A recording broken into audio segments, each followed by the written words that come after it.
Forgiving a family member, a Thanksgiving story of healing. Sometimes the heaviest things we carry are the ones no one else can see. This is a story for anyone who has carried an old hurt, no matter how small. It is a gentle journey toward letting go, not for anyone else, but for your own peaceful heart. Eleanor stood on the front porch of her sister's house, watching the November afternoon light filter through the bare branches of the oak trees that lined the quiet street. The air carried that particular crispness that only late autumn afternoons can hold, a sharpness that made everything feel both vivid and slightly fragile. She could hear the sounds of Thanksgiving preparation emanating from inside, muffled laughter and the clatter of dishes, the warm undercurrent of a family gathering momentum. She shifted the casserole dish in her arms, feeling its weight, and took a breath before climbing the 3 wooden steps to the front door.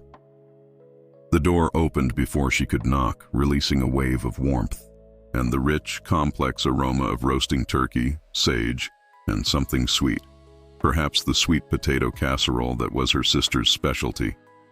Her nephew appeared in the doorway, all of 7 years old, with flour dusted across his cheek and a grin that reached his eyes. "Aunt Ellie!" he shouted, and then he was gone, racing back into the house to announce her arrival. Eleanor stepped inside, immediately enveloped by the particular atmosphere of a home in the throes of holiday preparation. The living room stretched before her, already dotted with family members. Her brother-in-law stood by the fireplace, poking at logs that didn't quite need poking yet. Her mother sat in the wing-back chair near the window, a book open in her lap, though her eyes followed the activity in the kitchen beyond. 2 of her nieces played an elaborate game on the floor involving dolls, and what appeared to be an entire city constructed from building blocks and couch cushions. Her sister Claire emerged from the kitchen, wiping her hands on a dish towel embroidered with autumn leaves. Her face was flushed from the heat of the oven, and her hair had escaped its clip in several places, but her smile was genuine and reaching. "You made it," Claire said, taking the casserole dish from Eleanor's hands. "Perfect timing. We're about an hour out from sitting down." She leaned in for a quick hug, and Eleanor caught the scent of cinnamon and vanilla that always seemed to cling to her sister during the holidays. "Can I help with anything?" Eleanor asked, though what she really wanted was to find a quiet corner where she could observe without being observed, where she could prepare herself for the afternoon ahead. "Not yet," Claire said, already turning back toward the kitchen. "Just relax for a bit. There's coffee in the pot, and I think Mom made her cheese biscuits if you want to sneak one before dinner." Eleanor nodded, knowing that relaxation was not quite what awaited her today. She made her way through the living room, greeting family members with smiles and brief exchanges, and found herself drawn to the window seat tucked into the bay window at the far end of the room. It was a small nook, padded with cushions in deep burgundy fabric, and it offered a view of both the front yard and, if she turned slightly, the kitchen and dining room beyond. It was the perfect vantage point for someone who wished to be present but not quite fully engaged. She settled into the cushions, feeling them compress beneath her weight, and let her gaze drift out the window. The oak trees swayed slightly in a breeze she couldn't feel from inside, their branches creating intricate patterns against the pale November sky. But even as she looked out, her awareness remained turned inward, focused on the weight she carried that had nothing to do with casserole dishes or winter coats. It was a weight she had been carrying for 3 years now, ever since her birthday had come and gone without so much as a card or a phone call from her Aunt Margaret. 3 years might seem like a long time to hold on to hurt over something that could appear so small a forgotten birthday, but Eleanor had learned that the size of a hurt rarely corresponds to the depth of the wound it leaves. And it wasn't just the forgotten birthday, not really. It was the words that had been said 2 weeks later when Eleanor had finally, carefully, mentioned feeling hurt. Words that had felt dismissive, a brush-off that suggested Eleanor was being overly sensitive, that she was making much of nothing. "You're being ridiculous," Margaret had said, her voice carrying that particular tone that adults use when they believe someone is behaving childishly. "I have a lot on my plate, Eleanor. I can't remember everything." The apology Eleanor had hoped for never came. Instead, there was silence, a gap that widened with each passing month until it became a chasm that felt impossible to cross. And so Eleanor had done what felt natural at the time. She had pulled back. She had declined invitations to coffee, had been busy when Margaret called, had arrived late and left early from family gatherings. She had built a wall of polite distance, and she had told herself it was necessary, that it was self-protection, that she was simply establishing boundaries. But what she had not told herself, what she had not allowed herself to fully acknowledge, was how exhausting it was to maintain that wall, how much energy it took to remember to be distant, to keep her guard up, to ensure that she never appeared too vulnerable or too forgiving. The grudge had become like a stone in her pocket, something she carried with her always, something that grew heavier with each day, even as she insisted to herself that it was weightless, that it barely affected her at all. Eleanor shifted on the window seat, pulling her legs up beneath her. Through the doorway, she could see her sister moving through the kitchen with practiced efficiency, checking the oven, stirring something on the stove, directing her husband to start arranging chairs around the extended dining table. The house hummed with the particular energy of Thanksgiving preparation, that blend of anticipation and mild chaos that Eleanor had always found comforting. More family members arrived in the next 30 minutes, each entrance accompanied by a gust of cold air, the stamping of feet on the mat, and the exchange of greetings and hugs. Uncle Tom came with his new wife, a kind woman named Sandra, who always remembered everyone's names and asked thoughtful questions. Cousin Beth arrived with her teenage twins, both of whom immediately disappeared upstairs with Eleanor's nieces. Each arrival shifted the energy in the house, adding another layer of sound and movement and warmth. And then, just as Eleanor was beginning to relax into the rhythm of the afternoon, just as she was thinking that perhaps this year she had worried for nothing, she heard Claire's voice rise above the general din. "Oh good, you're here. Come in, come in. Let me take your coat." Eleanor's entire body tensed, her shoulders drawing up toward her ears, her hands clenching in her lap. She didn't need to turn around to know who had arrived. She could tell by the way her heartbeat had suddenly accelerated, by the way her breath had become shallow, by the way every muscle in her body had gone rigid with a response she had trained into herself over 3 years of careful distance. Aunt Margaret had arrived. Eleanor forced herself to turn her head, to look toward the entryway. Margaret stood just inside the door, unwinding a scarf from around her neck, her silver hair catching the light from the overhead fixture. She wore the same soft blue cardigan she always seemed to wear to family gatherings, the one with the wooden buttons that Eleanor remembered from her childhood. Margaret's face, weathered but kind, broke into a smile as she greeted Claire, and her voice, that familiar gentle alto, carried across the room as she thanked her niece for hosting. "I brought my cranberry relish," Margaret was saying, holding up a glass container. "I know it's not Thanksgiving without it." "You're right about that," Claire replied warmly, taking the container and leaning in to kiss her aunt's cheek. "Thank you for making it. You know it's everyone's favorite." Eleanor watched this exchange from her window seat, feeling very much like an observer to a scene in which she was somehow both present and absent. Margaret moved into the living room, greeting each person with genuine warmth, asking questions about jobs and schools and recent vacations. She bent down to admire the city the girls had built on the floor, complimenting their engineering skills and asking about the inhabitants. She paused by Eleanor's mother, resting a hand gently on her sister's shoulder, and the two women exchanged a look of understanding that spoke of decades of shared history, of secrets kept and burdens shared. And not once did Margaret's gaze drift to the window seat where Eleanor sat. It wasn't, Eleanor thought, that Margaret was deliberately avoiding her. It was simply that Eleanor had made herself so scarce over the past 3 years that she had become almost invisible, a peripheral figure rather than a central one. This realization brought with it a pang of something that might have been regret, though Eleanor wasn't quite ready to name it as such. She had wanted distance, hadn't she? She had created it carefully, maintained it consistently, and yet now, watching Margaret move through the room, watching her offer her warmth and attention to everyone except Eleanor, it felt less like protection and more like loss. Margaret settled into a chair near the fireplace, and within minutes she was deep in conversation with Uncle Tom about a book they had both recently read. Her hands moved as she talked, those familiar gestures that Eleanor remembered from hundreds of family gatherings, from afternoons spent in Margaret's kitchen, learning to bake bread, from evenings when Margaret would tell stories about their family history, while Eleanor listened with rapt attention. Eleanor felt tears prick at the corners of her eyes, unexpected and unwelcome. She blinked them back, turning her gaze out the window once more. The light was beginning to change, the sun sinking lower in the sky, painting the clouds in shades of rose and amber. Beautiful, Eleanor thought distantly, though the beauty felt somehow separate from her, something she could observe but not quite feel. She sat with her anger and her hurt, examining them in the fading afternoon light.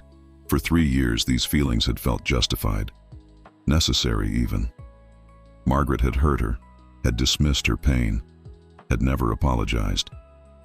These were the facts, the foundation upon which Eleanor had built her wall. But sitting here now watching Margaret laugh at something Uncle Tom had said, watching the way her face creased with genuine delight, Eleanor found herself wondering for the first time if perhaps the wall she had built was keeping her imprisoned rather than protected. The thought was uncomfortable, and she pushed it away, focusing instead on the sounds filtering in from the kitchen. Claire was calling out assignments now, asking someone to fill the water glasses, someone else to light the candles. The meal was approaching, which meant the inevitable moment when they would all sit around the table together, when Eleanor would have to maintain her careful distance while surrounded by family, when the weight of what she carried would feel heaviest of all. Eleanor rose from the window seat, feeling the need to move, to do something with her hands. She made her way to the kitchen, weaving between family members, and found Claire pulling a green bean casserole from the oven. "I'll start setting the table," Eleanor offered. "Perfect," Claire said, not looking up from the complicated choreography of getting multiple dishes out of the oven simultaneously. "The good silverware is in the drawer by the sink, and the cloth napkins should be in the linen closet." Eleanor gathered what she needed and moved to the dining room, where the long table had been extended to its full length to accommodate everyone. She began to set places, finding a meditative quality in the repetitive motion. Fork on the left, knife and spoon on the right, napkin folded beneath the fork. Each place setting was a small act of care, a way of preparing space for the people she loved. As she worked, she became aware of someone moving in the kitchen behind her, the soft sound of footsteps and the running of water. She glanced over her shoulder and saw Margaret at the sink, washing a pan that must have been used in the cooking. She wasn't asked to wash it, Eleanor thought. She just saw something that needed doing and did it. It was such a small thing, such a Margaret thing, and yet it caught at something in Eleanor's chest. Margaret turned off the water and began to dry the pan with careful attention, and then Eleanor watched as she moved to the stove where Claire was still maneuvering dishes. Margaret didn't say anything, just quietly took over stirring the gravy so Claire could focus on pulling the turkey out of the oven. The two women moved around each other with the easy choreography of people who had cooked together for years, who knew each other's rhythms and habits. Eleanor returned to setting the table, but her attention remained split, part of her focused on the task at hand, part of her watching the small drama unfolding in the kitchen. She saw Claire pause, saw the way her sister's shoulders sagged slightly, and then she saw Margaret notice. Without a word, Margaret reached up to the shelf where the mugs were kept, selected the one Eleanor knew was her sister's favorite, the one with the chipped handle and the fading image of a lighthouse, and began to make tea. Eleanor continued placing silverware, but her hands moved more slowly now, her attention fully captured by what she was witnessing. Margaret moved with quiet efficiency, heating water in the kettle, selecting a tea bag from the container on the counter, finding the honey that Claire preferred over sugar. When the tea was ready, Margaret carried it to her sister, placing it carefully on the counter beside where Claire was working. She rested her hand briefly on Claire's shoulder, a gesture of such tenderness that Eleanor felt something crack inside her chest. Claire looked up, surprised and touched. "Thank you," she said quietly. "I didn't even realize I needed that." "I know you didn't," Margaret replied with a gentle smile. "That's why I made it." It was such a small exchange, taking no more than 30 seconds, but Eleanor felt rooted to the spot, watching.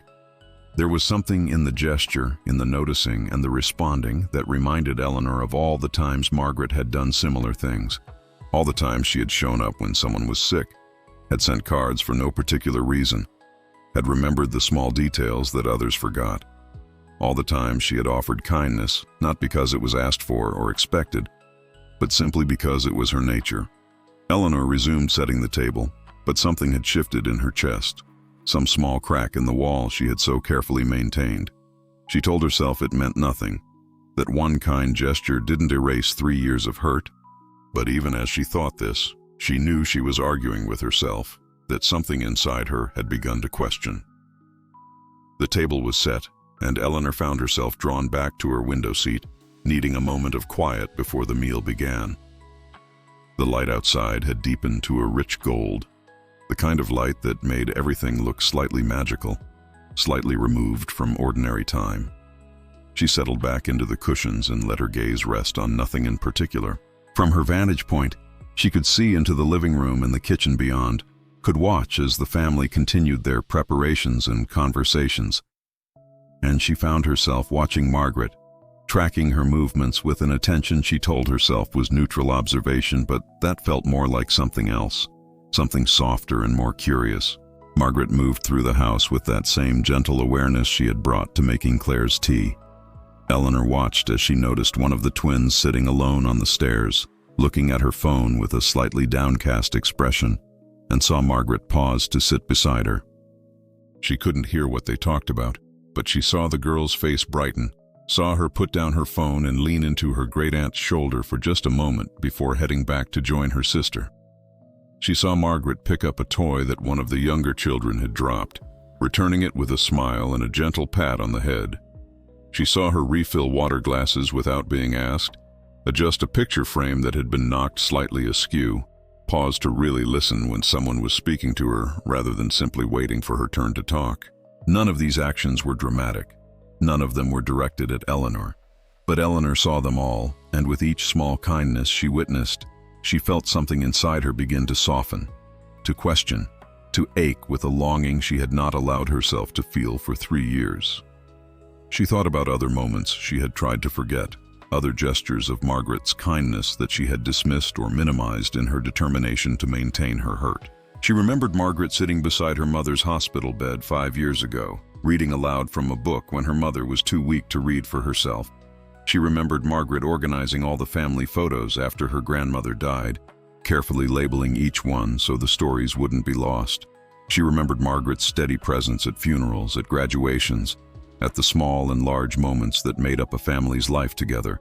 And she remembered, though it pained her to do so, all the times Margaret had been kind to her specifically, the birthday cards that had arrived every year before the forgotten one, the interest Margaret had shown in Eleanor's work, asking thoughtful questions and remembering details from previous conversations, the way Margaret had helped her move into her first apartment, carrying boxes up 3 flights of stairs without complaint, even though she was already in her 60s. Eleanor closed her eyes, feeling the weight of what she carried pressing down on her shoulders. The grudge she had nurtured for 3 years suddenly felt different, not righteous, not protective, but simply exhausting.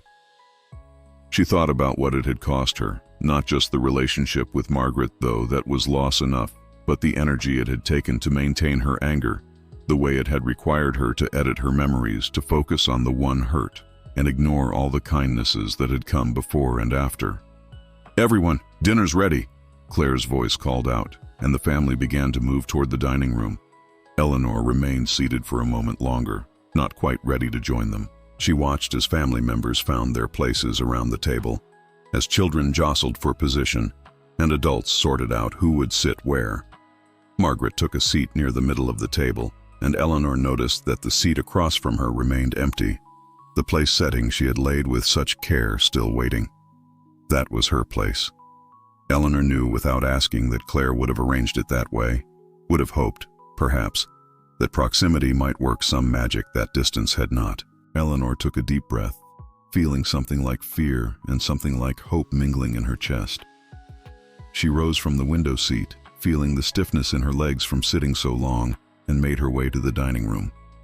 The late afternoon light slanted through the windows, painting everything in gold, and the table looked beautiful with its burden of food and its circle of family. Eleanor found her seat across from Margaret and sat down, her heart beating harder than such a simple action should require. Margaret glanced up as Eleanor settled into her chair, and their eyes met for the first time that day. Eleanor saw surprise flicker across Margaret's face, and then something warmer, something that looked like hope, but that Margaret quickly shuddered, as though afraid to show too much. They didn't speak, didn't exchange greetings beyond a small nod, but Eleanor held her aunt's gaze for just a moment longer than she had in 3 years. And in that moment something passed between them. Some acknowledgement that things were not as they should be, but might, perhaps, become something different. Claire began to serve the turkey, passing plates down the table, and the room filled with the comfortable noise of a family meal beginning. Dishes were passed, children were reminded to use their napkins, compliments were offered to the cooks. Eleanor accepted food and placed it on her plate, going through the motions while her mind remained elsewhere, turning over thoughts and memories, examining them in this new light that had somehow filtered into her carefully guarded heart. Uncle Tom raised his glass, and the table quieted. "Before we eat," he said, his voice warm, "I'd like to take a moment to say what I'm grateful for." It was a family tradition, one they observed every Thanksgiving, each person sharing something they were thankful for before the meal began. Uncle Tom spoke of his new marriage, of finding love later in life, of feeling blessed by second chances. Sandra went next, expressing gratitude for being welcomed into the family with such warmth. One by one, each person at the table shared their gratitude. The children spoke of toys and friends and pets. The adults spoke of health and work and family. And then it was Eleanor's turn. She had known this moment was coming, had been dreading it even as they went around the table. What could she say? What truth could she speak that wouldn't reveal too much, that wouldn't expose the walls she had built and the cracks that had begun to appear in it? She looked down at her plate, at the food she had not yet touched, and then she looked up, and her eyes found Margaret's across the table. Margaret was watching her with an expression Eleanor couldn't quite read, something between hope and sadness, something that looked like it might break if Eleanor said the wrong thing or remained silent. Eleanor took a breath and felt it fill her lungs completely, expanding her chest in a way that felt new, as though she had been breathing shallowly for 3 years and had just remembered how to breathe fully. And in that breath, in that moment of expansion, she felt something else happen. Something that had been building all afternoon without her quite realizing it. The weight lifted, not completely, not all at once, but enough that she could feel the difference. It was like setting down a bag she had been carrying for so long that she had forgotten what it felt like to stand without it. Her shoulders dropped, her jaw unclenched, her hands relaxed where they had been gripping her napkin. The release was physical, visceral, and with it came a clarity that made Eleanor's eyes sting with unshed tears. She had been carrying this grudge as though it protected her, as though it kept her safe from future hurt. But what it had really done was keep her isolated, keep her from the warmth and connection she saw all around this table, keep her from the relationship she had valued before she had decided that being hurt was more important than being healed. And Margaret, Eleanor realized with sudden, sharp clarity, had never needed to apologize to make this release possible. The apology would have been nice, would have made things easier, but Eleanor's healing had never actually depended on Margaret doing or saying anything. It depended only on Eleanor making a choice. The choice to put down what she had been carrying, the choice to stop being right and start being free. "I'm grateful," Eleanor said, and her voice came out quieter than she had intended but steadier. "For second chances. For the reminder that families are messy and imperfect, and that's okay. For the courage to let go of things that no longer serve me." She paused, and then added, looking directly at Margaret, "And for the people who show us kindness even when we're too stubborn to see it." Margaret's eyes filled with tears, and Eleanor saw her hand tremble slightly as she brought her napkin to her face. No words passed between them, but Eleanor felt the acknowledgement, the understanding, the beginning of something that might, with time and care, become reconciliation. The moment passed as the next person spoke their gratitude, and the ritual continued around the table. But Eleanor sat with what she had said, with what she had felt, with the lightness in her chest that remained, even as the meal progressed and the conversation swirled around her. She ate her dinner, tasting it fully for perhaps the first time in years, allowing herself to notice the flavors and textures, the care that had gone into each dish's preparation. And she watched Margaret, but differently now. Not with the guarded observation of someone maintaining distance, but with the openness of someone who had decided to see clearly. She watched how Margaret praised Claire's cooking with genuine enthusiasm, how she asked the children about their interests and listened to their answers with real attention, how she moved through the meal with that same gentle grace Eleanor had observed all afternoon. Eleanor thought about what forgiveness meant to her in this moment. It didn't mean pretending the hurt had never happened. It didn't mean forgetting or excusing or acting as though 3 years of distance could be erased in an instant. What it meant, Eleanor realized, was choosing not to let that hurt define their relationship any longer. It meant recognizing that Margaret was human, flawed and forgetful at times, but also kind and caring in ways that had shaped Eleanor's life long before the forgotten birthday and long after. It meant, perhaps most importantly, releasing herself from the exhausting work of maintaining anger. Eleanor had not realized how much energy it took to hold a grudge until she felt that energy return to her, flowing back like water into a reservoir that had run dangerously dry. She felt more present, more alive, more capable of joy than she had in longer than she could remember.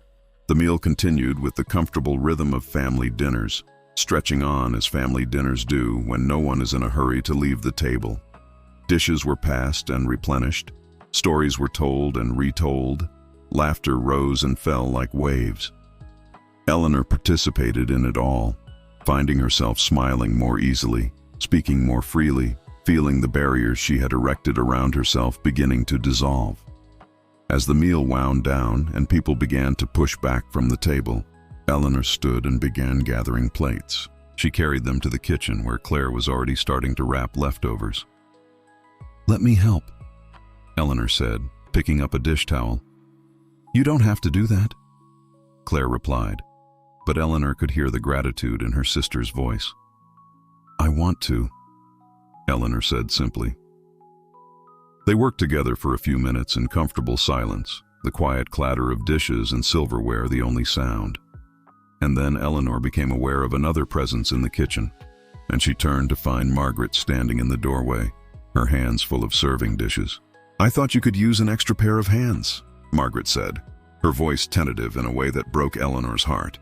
Eleanor met her aunt's eyes and smiled, a genuine smile that reached her eyes and felt like sunshine breaking through clouds. "Thank you," she said. "That would be lovely." Margaret moved to the sink, setting down the dishes she had carried in, and Eleanor found herself standing beside her aunt, washing while Margaret dried. They worked without speaking at first, falling into a rhythm that felt both familiar and new. Eleanor was acutely aware of Margaret's presence beside her, the soft sound of her breathing, the gentle efficiency of her movements. "The green beans were perfect this year," Eleanor said finally, breaking the silence with something safe, something easy.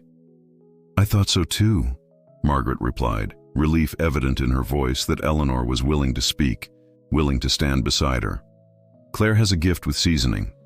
They continued washing and drying, passing dishes back and forth, and Eleanor felt something settle in her chest, something that felt like peace. This was the healing she had needed, not dramatic declarations or tearful apologies, but simply this, standing side by side, doing ordinary things together, rebuilding connection through the smallest of actions. "Eleanor," Margaret said quietly, not looking at her but keeping her eyes on the dish she was drying. "I want you to know that I'm sorry. For forgetting your birthday, yes, but more than that. For not understanding how much it hurt you. For being dismissive when you tried to tell me." She paused, setting down the dried dish and finally turning to face Eleanor. "I've missed you. These past 3 years I've missed you so much." Eleanor felt tears spring to her eyes, hot and sudden. She hadn't expected this, hadn't required it, but hearing the words still mattered, still meant something. She set down the dish she had been washing and turned to Margaret, seeing her aunt clearly perhaps for the first time in years. She saw the age that had come to Margaret's face, the lines that had deepened, the silver that had spread through her hair. She saw vulnerability and regret and hope all mingled together in her aunt's expression. "I missed you too," Eleanor said, and it was the truest thing she had spoken all day. And I'm sorry too, for pulling away instead of working through it, for letting pride keep me from reaching out, for all the time we lost. Margaret reached out and took Eleanor's hand, her grip surprisingly strong. "We're here now," she said simply. "That's what matters." Eleanor squeezed back, feeling the warmth of her aunt's hand, the solid realness of this moment, this connection restored. They stood like that for a long moment, hands clasped, tears slipping down both their faces, and Eleanor felt something open in her chest, some tightness finally releasing. Claire appeared in the doorway, took in the scene, and smiled softly before quietly retreating. Eleanor and Margaret pulled apart gently, both laughing a little at their tears, both reaching for dish towels to dry their eyes rather than the dishes. "We should finish these," Margaret said, gesturing at the pile of dishes still waiting to be washed. "We should," Eleanor agreed, and they returned to their task. But everything felt different now. Lighter, cleaner. Like the dishes they were washing, Eleanor thought. Like removing the residue of the meal to reveal the clean plate beneath. They talked as they worked. Small talk at first about family members and holiday plans, but gradually moving to deeper topics. Margaret shared about a book she was reading, a memoir about forgiveness that had made her think of Eleanor. Eleanor told her aunt about a project at work that was exciting and terrifying in equal measure. They found their way back to each other through words and silence, through the simple act of being present together. When the dishes were done and put away, Margaret turned to Eleanor. "Would you like to take a walk with me before it gets too dark?" Eleanor glanced out the window at the deepening twilight. "I'd like that very much."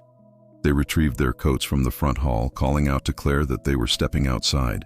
The cold air hit Eleanor's face like a blessing, sharp and clarifying after the warmth of the house. They walked down the driveway in silence, turning onto the sidewalk that curved through the neighborhood. The houses they passed were lit from within, golden light spilling from windows, and Eleanor could imagine families gathered inside their own celebrations, their own complicated webs of relationship and history. The street was quiet, most people still inside, and their footsteps were soft on the pavement. "I've been thinking a lot lately about what it means to be family," Margaret said as they walked. "How we hurt each other, sometimes without meaning to, sometimes even when we're trying our best, and how we have to keep choosing each other, keep deciding that the relationship is worth the work of forgiveness and reconciliation." Eleanor nodded, watching her breath mist in the cold air. "I think I've been so afraid of being hurt again that I hurt myself instead, by cutting myself off from you, from the warmth and care you've always offered. We do that, don't we?" Margaret said softly. "Build walls thinking they'll protect us, only to realize they've made us prisoners." They walked on, and Eleanor felt a profound sense of gratitude for this moment, for the courage they were both showing in being vulnerable with each other, in naming what had been broken and beginning to repair it. The grudge she had carried for so long felt like a distant memory now, something she could barely recall the weight of. In its place was this lightness, this freedom, this sense of possibility. "Thank you," Eleanor said, "for noticing that Claire needed tea today, for all the small kindnesses I watched you offer. I think that's what finally cracked something open in me.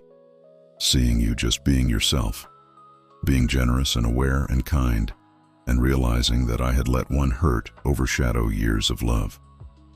Margaret slowed, then stopped, turning to face Eleanor. In the streetlight's glow, her face looked softer, younger somehow. "We all make mistakes, Eleanor. We all have moments when we're thoughtless or distracted or overwhelmed. What matters is that we keep showing up, keep trying, keep extending grace to each other. Keep extending grace to ourselves too," Eleanor added, thinking of the grace she had finally offered herself by choosing to let go. "Yes," Margaret agreed, "that too." They stood there on the quiet street, two women who loved each other learning how to show that love again.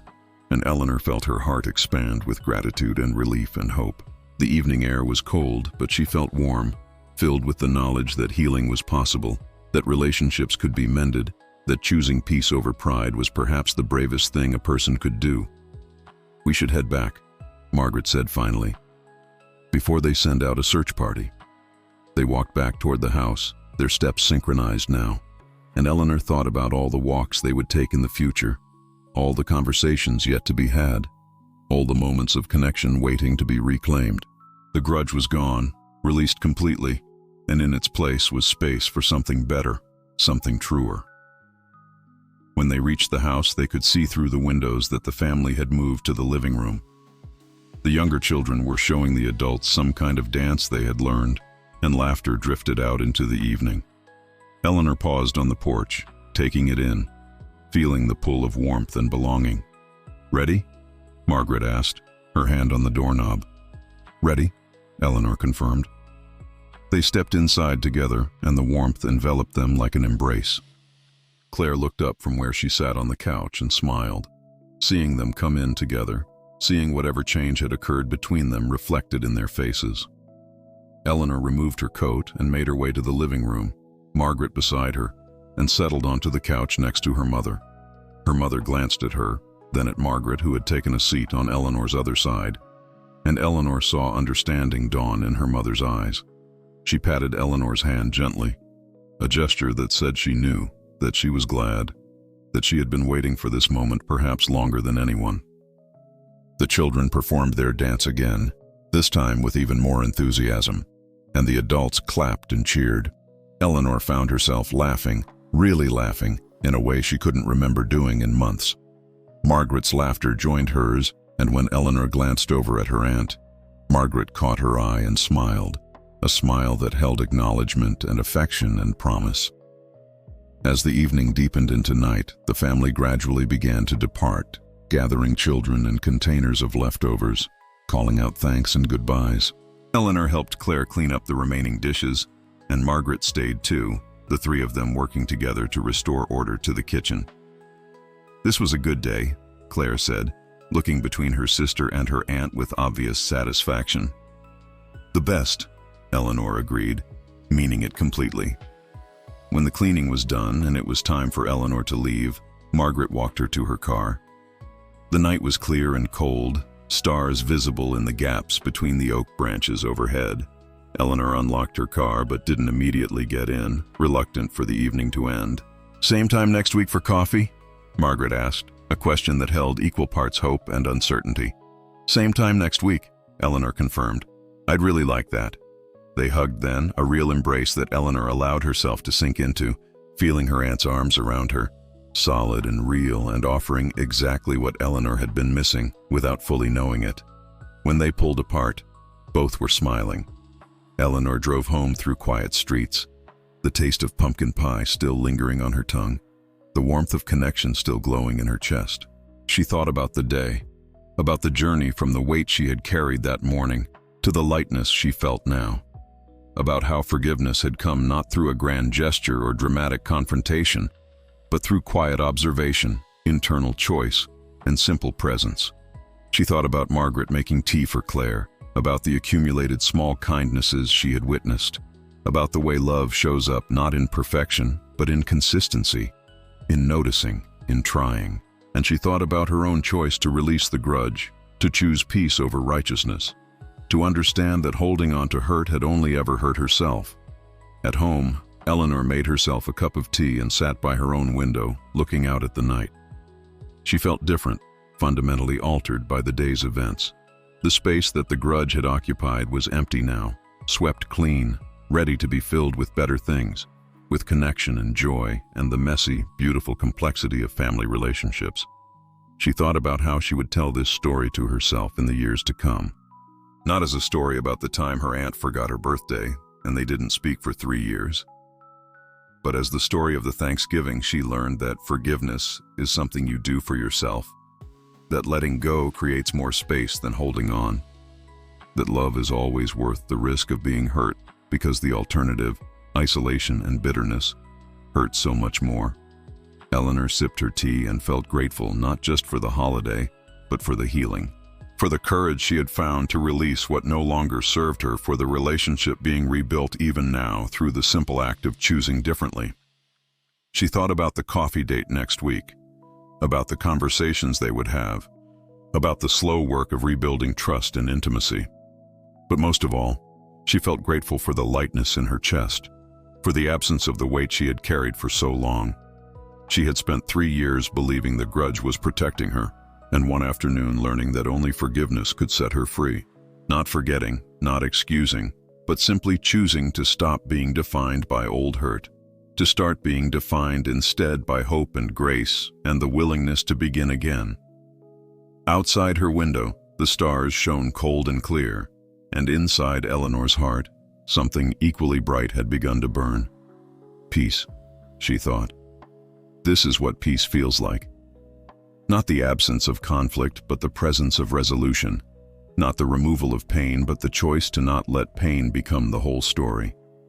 She finished her tea and prepared for bed, moving through her evening routine with a sense of calm she hadn't felt in years. As she lay down to sleep, she thought about the next day, about calling Margaret just to say hello, about the hundreds of small moments that would gradually rebuild what 3 years of distance had eroded.